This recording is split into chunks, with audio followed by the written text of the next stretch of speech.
Hello and welcome to Eye on Africa. I'm Nadia Massi in Paris. Here's what's coming up in the programme. Safely home after a week-long ordeal, hundreds of Nigerian schoolboys are reunited with their families in Katsina State. This as questions continue over the role Boko Haram played in their kidnapping. A decade after the Tunisian revolution, hundreds of families say they are still waiting for justice.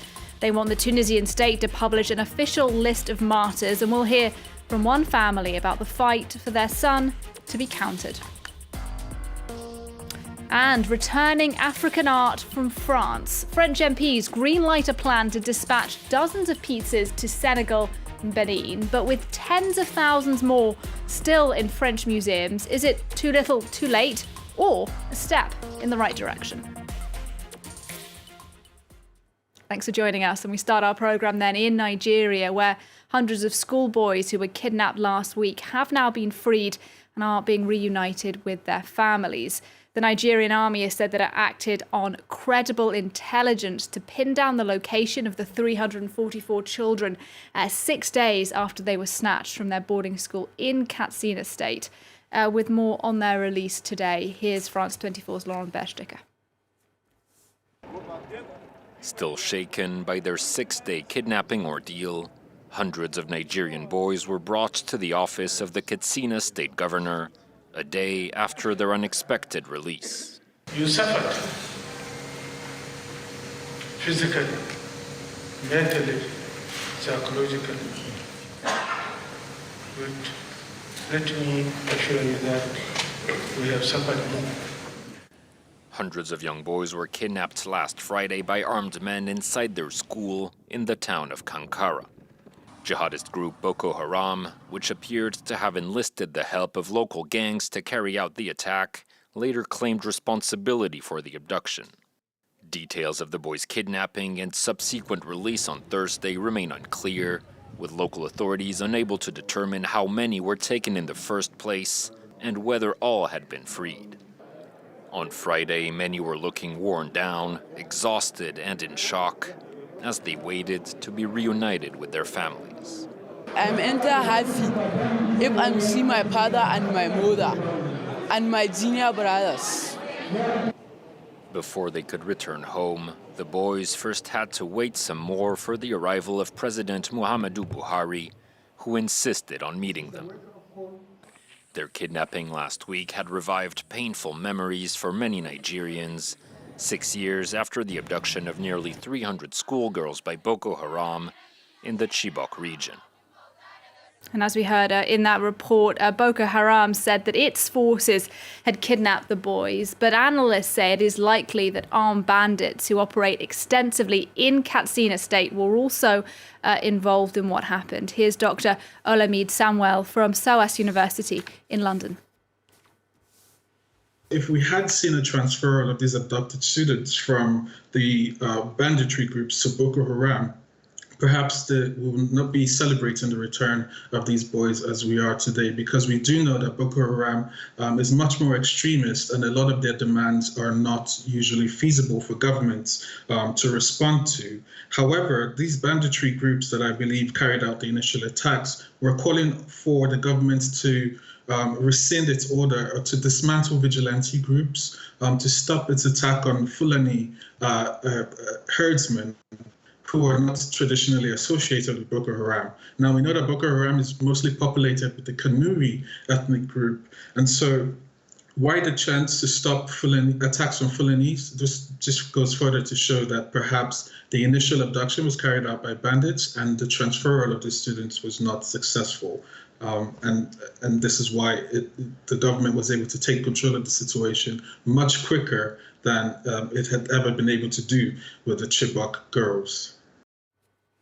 In other news tonight, the Ethiopian government is offering a reward of $260,000 for information about the whereabouts of Tigray rebel leaders. This is several weeks after the government declared victory against Tigray forces. The Tigray People's Liberation Front lost control of the regional capital of Mekelle on November the 28th, and the location of several of its top leaders hasn't been known since then. Thousands of people are thought to have died in the months-long conflict in Tigray, and international aid groups have criticised the government for blocking humanitarian access to the region. Now, Pierre Buyoya, the former president of Burundi, has died at the age of 71, this after contracting COVID-19. He died en route to Paris, where he was set to seek medical treatment. 2 months ago, Buyoya was convicted in absentia of involvement in the assassination of President Michele Ndede, who succeeded him in office in 1993. Following that conviction in October this year, Buyoya resigned as the African Union Special Envoy to Mali and the Sahel region. Now, this week marks 10 years since the beginning of the Arab Spring, when a Tunisian fruit seller called Mohamed Bouazizi set himself alight. Now, his death triggered mass protests across Tunisia, which were met with a harsh response by security forces. Hundreds of Tunisians were killed in the 3 weeks of demonstrations. Now, today, a decade later, many families say they have still not received justice. They're calling for the state to publish an official list of martyrs from the revolution. Our reporters in Tunis went to meet one family that is demanding their son be counted. In the town of Tele, calm streets carry a reminder of the revolution. Hassan was 19 years old when he went out on January 8, 2011 to protest for freedom and dignity. He was killed here by a bullet in the back. His brother Helmi remembers. According to the investigation, he died at this spot, here, where there's the green garage. Another was killed there near the pharmacy.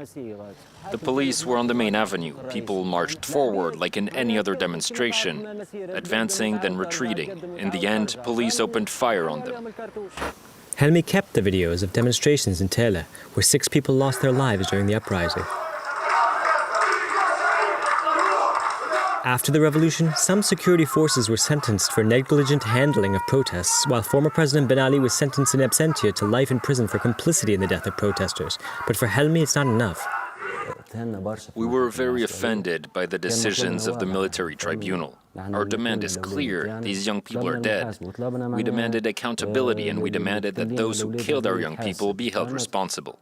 Some trials are still ongoing through a transitional justice process which investigated state abuses, but Ghassan's mother is simply waiting for official recognition of what happened to her son. I ask nothing of the state. I don't want money. I only ask that my son's name be recognized for the history of his country, his brother, and his children. Officials have still not published the final list of revolutionary martyrs, those wounded and killed during the uprising. Analysts see at least 2 reasons why. Il faut faire une sorte de croisement entre plusieurs listes pour aboutir à une liste complète et exhaustive. Il est très important de ne pas oublier un seul martyr dans cette liste. La deuxième raison est aussi le manque de volonté politique.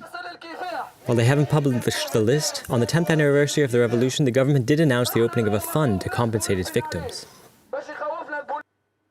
Now, this week, French politicians signed off on a plan to return dozens of artefacts looted in colonial times from Benin and Senegal. Nearly 30 items are set to be returned, but some 90,000 African works are still being housed in museums in France, most of them at the Quai Branly Museum here in Paris. So does this news represent a drop in the ocean, or is it a meaningful step in the right direction? Well, earlier I put that question to Aisha Assouri. She is the Executive Director of the Open Society Initiative for West Africa, which is working to restore cultural objects looted from the African continent. 3 years after President Macron promised in Ouagadougou to start this particular process. It's also 2 years after the Savoy report was released. And third, it sends a positive message of reinforcement to other countries such as Germany, where the restitution conversation is going on very vibrantly. However, it doesn't go far enough because it doesn't touch on the reform of the Heritage Code, which is critical to restitution of cultural heritage that's held by France. Right now, there's a sense that because of the disagreement between the French National Assembly and the Senate on the passage of this new law, it indicates that we might see future restitutions very slow and contentious, especially with the request that there must be an expert-based commission to be set up before any future restitution can take place. So it's mixed feelings, but we're happy with this game. But I wonder what you think the ripple effect from this might be. Do you think this decision may affect the attitudes of museums in London, in Berlin? I definitely think it will affect the attitudes of museums in Berlin because, as I mentioned earlier, Germany does seem to be further ahead, maybe even one would say than France in a way, just in thinking through what the process of restitution would be and being very deliberate about making sure that this will happen. On the other extreme, you have England, who has refused to budge for years and years, despite many demands by the Benin people of the Kingdom of Benin, who have lots of Benin bronzes in museums in the UK and have not even been allowed to loan these items on the argument that if they're fragile and they could get misplaced or lost. So I would say that that's one ripple effect, that yes, it will spur some museums to open up and think about this more deliberately. The other thing that I think would happen is that it will give a lot of energy to a lot of people in civil society, artists around the continent who are pushing for restitution and making demands. Many of them are our partners for Open Society Foundations. I'm not sure if you're aware, but we have a $15 million fund towards restitution that's going to run for the next 4 years. And we're working with people in Africa and people of African descent around the world who are all pushing in many creative and innovative ways to make sure restitution happens. So this will be good news to them. They will be happy and they will be encouraged. So that's one very positive ripple effect from the passage of this law. And let's not forget that the people of Benin and the people of Senegal will be very pleased that they now have these items. We have very little time left, but I do want to ask you one final question, if I may. You touched on some of the resistance that people have made to returning objects back to African countries. I wonder what you think of the argument that keeping works like this in London or in Paris actually serves to highlight the role that colonialism played in African art. Isn't there a reason, perhaps, to keep them in Europe? No, there's absolutely no reason to keep them in Europe. I mean, I think people who are saying that need to re-educate themselves. The world has changed. We are seeing from a lot of the research that's going on that even how some of these items are catalogued or preserved or even stored in many museums in England or in Germany are not respectful, are not caring, are not encouraging, and they're not telling the real history of colonialism and slavery and imperialism. And all those things need to change. We had a great opportunity with Black Lives Matters in the spring where people can now see the very strong link between violence, slavery, colonialism, and holding on to the cultural artifacts of Africans. So no, I think there's room to have a different conversation right now, and the time is now. All right, that's it for Eye on Africa. Thank you for watching.